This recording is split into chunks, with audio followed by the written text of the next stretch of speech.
Hello everyone, welcome to Stefan's podcast, the podcast for everything that's been going on here in Japan and what's been going on here in my life. And let me tell you something, we have had a fantastic week for Japanese news. Yes, we have.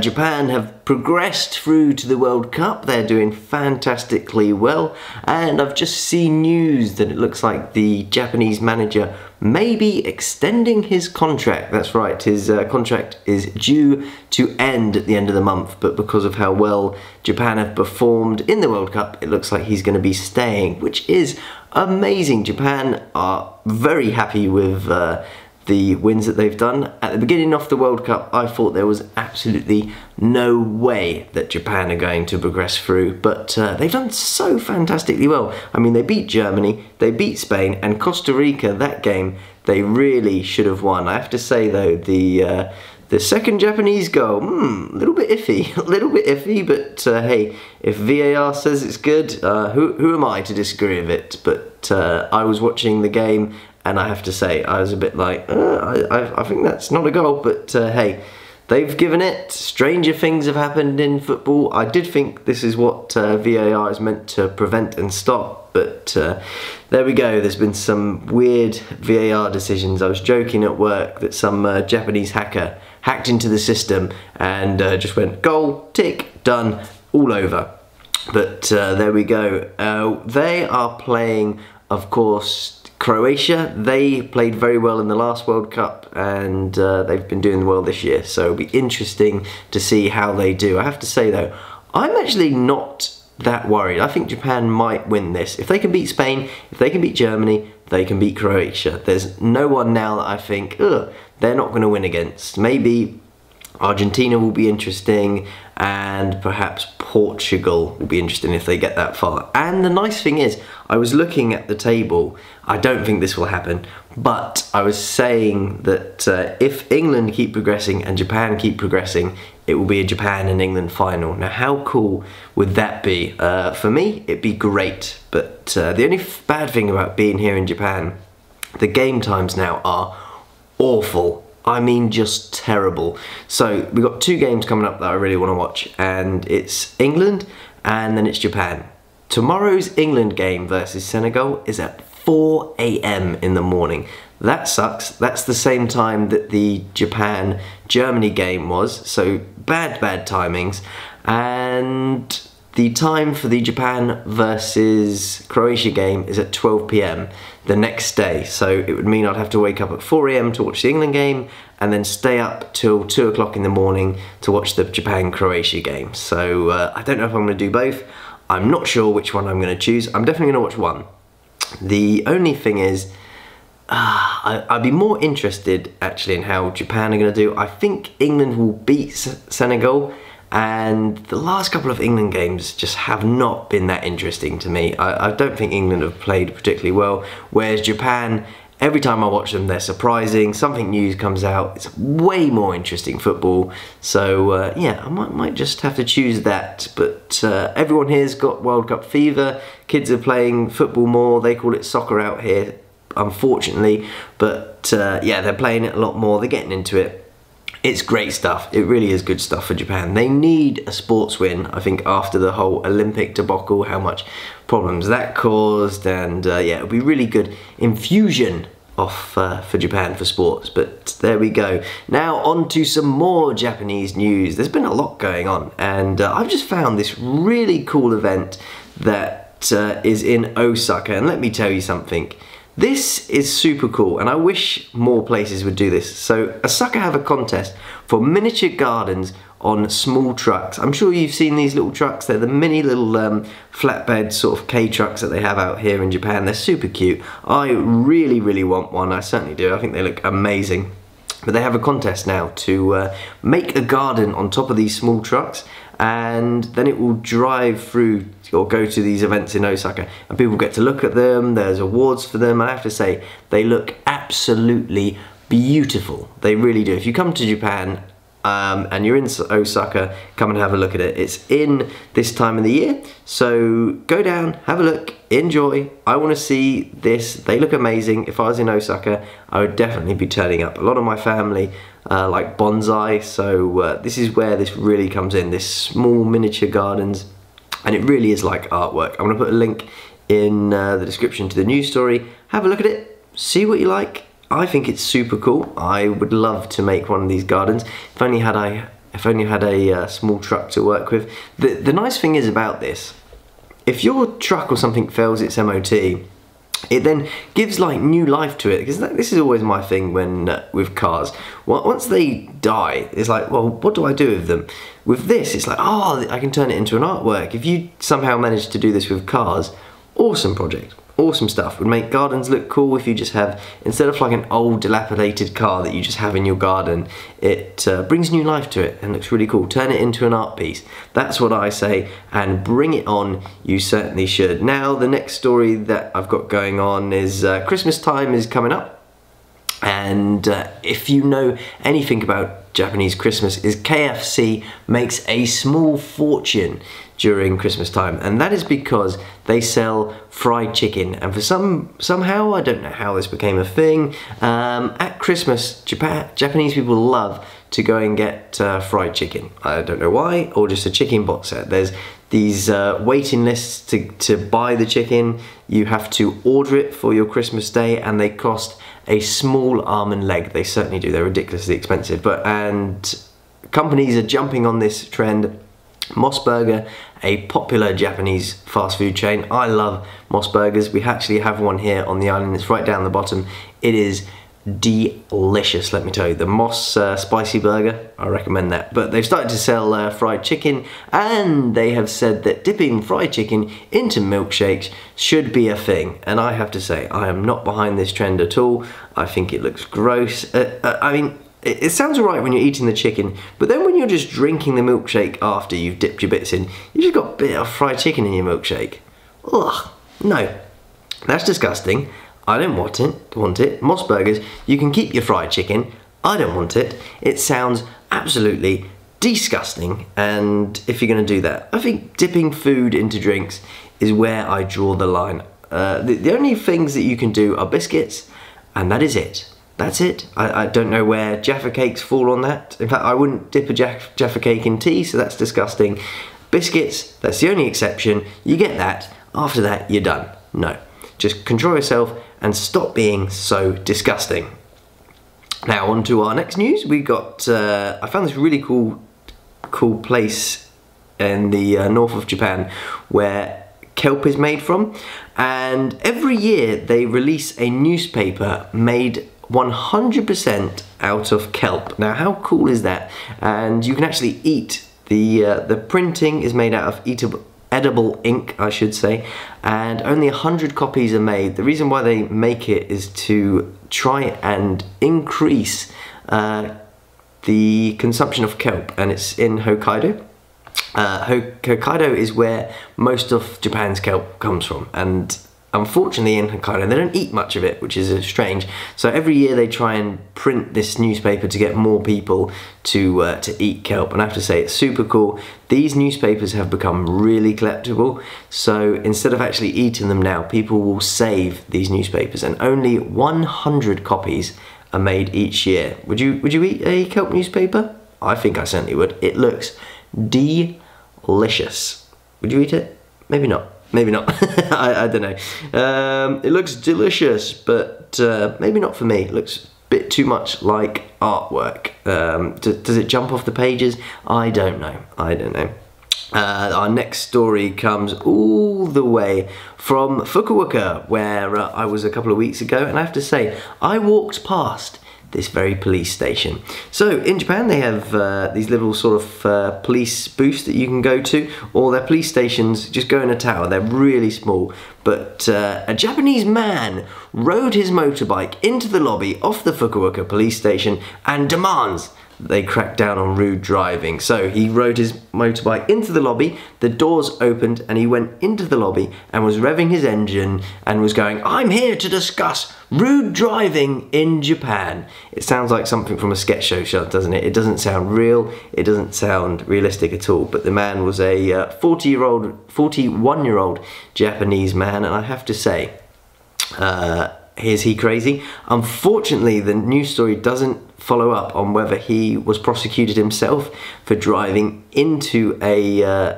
police station and revving his motorbike engine. In the UK, you would get in so much trouble for that. It will be interesting to see what happens. Apparently, he had been cut up in traffic earlier, so he wanted to solve the problem. But I don't think driving into a police station is going to solve anything. Do you? I don't think so. And in other Japanese car driving news, I don't know if you've seen it, but if you go into a Japanese city, you'll notice that there's so many different bits of artwork that you don't have in the UK or the US. Manholes have beautiful paintings on them. Street signs are beautifully painted. You have so many different ways that they do it, but one way where the US seems to outdo them is license plates. That's right, my license plate is just white background, no drawings on the front and just numbers. But that is all set to change in Tokyo because their license plates are getting pictures of cherry blossoms in the background and a sort of picture of the Tokyo sky tree, and it even says Tokyo in the top right corner. I have to say, these license plates look amazing. I want one. I wish different places would have more of these. It'd be interesting here on Toshima. We'd probably have the cat that is so famous, and we'd maybe even have horses as well. We seem to have a lot of horse related stuff around here. There's a few places where you can ride horses. There's Nita Dam, there's a place near Hitataksu where you can ride horses. It's a load of fun, it really, really is. But these license plates look amazing. I'm sure these are going to be a great tourism item to buy as well. I actually would like to get one and maybe stick one behind me. They look really, really, really cool. If I can speak English, in other news, coming outside of Japan for a fraction of a second, scientists have apparently revived a 48,000-year-old virus. That's right, they have been digging in the ice and they've managed to found what they call is a zombie virus. You know what? I wish scientists would stop messing around with stuff and just leave it alone. That's right, the reason why they're doing this experiment is they're saying that because we've got so much ice everywhere and the ice is melting, that it's going to release a load of new viruses that are going to come and take us out. And I have to say, I'm sick of these viruses news. Can we just stop? Scientists, stop messing around. I feel like this is how the plague comes about. They dig around in the ice, they find this killer virus, they start playing with it in a lab, it escapes. That's how the zombie movie starts, and I do not want to be part of it. The fact that they've even called these viruses zombie viruses because they've been dead for so long, apparently, and are now coming back. Yeah, I don't want this. Could you just not mess around with them? That would be absolutely fantastic. And our final bit of news for today, we have the story of 3 British men are being held over a 2015 jewellery store robbery in Tokyo. That is right, they are currently looking at whether they're going to be prosecuted in Japan or in Britain. Japan, I've just found out, only have an extradition order between the US and apparently South Korea, and normally under our British system, if you're prosecuted, it's normally where the crime is taking place. So that's not good news. But there are human rights concerns apparently whether these 3 men are going to face bad prison terms, bad prison sentences. Japanese prisons are known for being a little bit tougher than the UK ones. Let's just say that. So they're looking at the moment whether they're going to move them or not, but they are accused of being involved in a robbery that netted over 100 million yen. That's about just over $700,000, and that will probably be about $650,000 £1,000 at the current exchange rate. So you know, there's a lot of money that they've taken. It is weird that they've been picked up so quick, over such a long time, you know, 5 years. But these robbery places do seem to take a long time to catch these people. Apparently they caught them by using CCTV footage, and they're looking into it. So it's interesting to see a news story about British men in trouble in Japan, and it's got nothing to do with drinking. That makes a change. That's a nice story to hear. But if robbery, it would be nice if there was no British men that were in trouble. But there we go. We can't do much about that. Now for stories that's been going on in my life in Japan. I've been having a mixed week, I have to say. I've been up and down, I certainly have, but yesterday was certainly the highlight of that week. I climbed Mount Tatira on the island here in Japan. I have to say, it is not for the unathletic. I fit myself in as reasonably fit. You know, I go to the gym most days, I'm on the treadmill, but that climb was particularly difficult. If you are coming to Toshima and want to climb a mountain, do not climb that one. We actually needed a guide to do it, because to get to the top of it, you have to go through the forest, and the path is so not clear.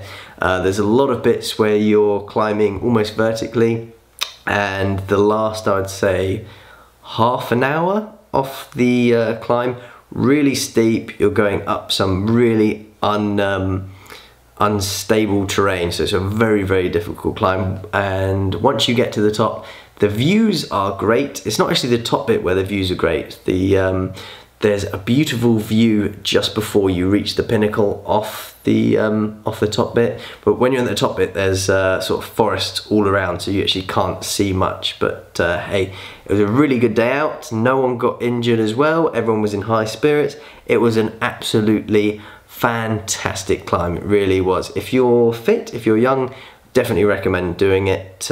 If you're maybe over 40 and not particularly fit, don't do it, don't try it. It's too hard. And also, if you are doing it, you definitely need a guide. It's not one that you could do by yourself. In fact, the hilarious thing was, so we climb up, I then go away for a second, start doing stuff on my camera. I can hear everyone talking, and they get a little bit far away from me. And then as soon as I'm done doing my stuff, I look around, I can hear nothing. And then trying to find them after, I was like, oh, this is a little bit unsettling. I was like, this is how I get lost in the woods and die, because literally the forest is total forest cover. It goes up and down like this. If I didn't see one, I could have got very, very lost. It's very difficult. That's why you need a guide. But after that, we decided to go out. 4 people went out for steak dinner, and the price of it will shock you. The place that we went to was looking over this beautiful ocean. There was little islands there. It looked just fantastic. It looked picture worthy. And we have a steak dinner, everything's nice, and then the bill comes. And for 4 people, the price of the dinner was £45, roughly about $50 or $60 for 4 people. Let me tell you, I jumped to get that bill. I was like, you know what, guys, I'm gonna pay for this one, and you guys can get the next expensive one. That was unbelievably cheap. It was so great. The steak was great, and the hilarious thing is, it wasn't just steak. So to start, we had like a little soup dish, a little salad dish, and then steak with vegetables, and also included a little drink. And they had hot chocolate, and there's nothing better than after climbing a little mountain than having some hot chocolate. It was delicious, let me tell you that. And speaking of delicious, this week I've been learning kanji, and let me tell you, most days it's pretty boring, it's not the funnest thing, but today it finally paid off. I learnt the kanji for plum, and do you know what that means? I can now buy plum wine. That's right. So whenever I go to the supermarket, I've been looking for plum wine, and I didn't know the kanji for it. There's a few glasses that I thought, that looks like plum wine, but I'm not 100% sure, and I don't want to risk it. I'll just wait. One day I'll learn it. And then when it came up on my Anki, I was like, yes, plum. So I finished work, went to the supermarket. First thing I found was the glasses with plum wine. I was like, sweet. And the plum wine that I've always had in the UK has never had actual plums in it, but this time I decided to buy the ones with plums in it. I have to say, really delicious. Also, the price of fruit here, it's cheaper to buy plums in alcohol than it is just to buy a plum by itself. So good little tip. I had a couple of them. You can get these sort of 1 cup sake ones. They're really delicious, and you can also get like big bottles of it. I think they're like 720 milliliters. So good enough if you're going out. You can share it with a friend. So I had that. I had 2 of those little 1 cup sakes, 1 cup wines to myself one day, and then the next day I went to go and see a friend, and we cleared out a bottle of those, and also another one of those little 1 cup ones. They were delicious, really good. Recommend it if you come to Japan. Try the plum wine. Oh, it's so good, so good. I normally am not one for drinking things sort of outside beer. I only really drink beer mainly, but that now is nice that I have a little bit of diversity to what I drink, because it was nice hanging out with a friend and thinking, oh, it's nice not to be drinking beer, to be drinking something a little bit different. And yeah, it was a really good time. But I also had a bit of an issue this week. This was hilarious. My car was going in for a service, and the place that I rent my car from, so every year cars in Japan have to have, a bit like in the UK, we have an MOT, so they have to be declared fit. They have a load of tests that they have to do to pass it. And my car was going in this week. So I gave my car in, bish bang bosh, no problems. I then find out like a week later my car's ready to pick up, and it's ready to pick up today on the Friday. Tomorrow I can't go and collect it because I'm climbing up that big mountain, so I wanted to pick it up today after work, and I'm going to meet some friends about an hour away, so I have to rush home after work, literally pack my bag to get it, and then drive all the way to the car dealership before it closes. I get there like 20 minutes before the car dealership shows. The guy says to me in Japanese, full? And I'm like, oh, he means is the tank full? I'm like, no, I haven't filled up the tank, I've forgotten. And he's like, oh, petrol station? That away. And I was like, oh man. So I rushed to the petrol station, fill it up, take it back, get in my car, and then look at my car. I've got no fuel in it because I was worried before actually the car's MOT that there's a chance I might not get my car back. So I thought, you know what, I'm not going to fill it up. I'm going to take it on there on a little bit of fuel, and that way if the car dies and I don't get the car back, no real big loss. I'm not lost like 20-30 pounds in fuel. So I then drive to the petrol station, fill it up again. The guy filling up the car for me was very surprised to see me back straight away. They were super nice as well. I then realised, I normally keep my driving licence, my international one, just in my car because that's the only one that I drive.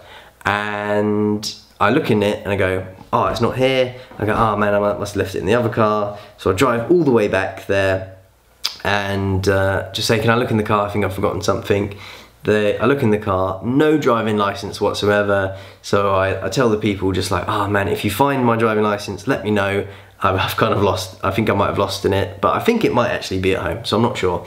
So I'm stressed out about this. I go and see my friends, hang out with them, and stay at their place. I then climb the mountain the next day. I'm a little bit stressed coming back, thinking, man, where did I put my driving licence? I know it's somewhere. I get home, and then immediately I look in my bag, and it's in a little pocket that I never use. So I had it with me all the whole time. I was stressed over nothing, and it was just something I didn't need to be stressed over. Super mad, ridiculous, but other stories like that was, I have a balcony here. A lot of Japanese apartments have balconies, of course they do. And I was sitting out there one night, because it's just sort of cooled down a little bit. This was before it's got freezing cold. I had a couple of cans of Coke and I left them there. For some reason I didn't clear them up, I don't know why. Normally I'm very good at doing that. And then the next night it was absolutely howling with wind. It was tipping it down with rain as well. I was getting, it was just awful out there. And it's like 1 o'clock in the morning, I can hear it howling outside, I can hear the rain, and I just think to myself, those cans are going to smash the window. And there's no way a can could smash a window. There's not enough force in the world that could make it do it. And an empty tin can, I don't think so. But I can't sleep because of it, and I just go, you know what, fine. I'm just gonna move these cans, it's fine. So I go out, I try and do it, and of course, the little screen door, so I've got a sliding door, and then I have a screen door after it. So I move the sliding door, then I take the screen door, and what happens, it comes off in my hands. So it's howling with rain, it's windy, I'm trying to like put this thing back, and I just go, I give up with this. So I take the screen door inside, leave it there, and then go and move the cans. Now where my tatami mat is, I didn't realise I had wet feet because it was raining outside, and then I just put a little footprint on the tatami mat and it left an awful stain in it. So I'm there at like 1 o'clock in the morning trying to clean up this water stain on the tatami mat. So I'm just thinking, why do I do this to myself? From now on, just clean everything. This is why you need to be clean. Everything must be clean from now on. And I was very, very stressed out. But there we go. That is going to be the podcast for today. Thank you very much for watching. I'm going to put all the links that of the news stories that I've talked about in the description. I've got those prepared for once. And yeah, if you haven't already, subscribe to this video and have a fantastic day. Thanks for watching. Goodbye.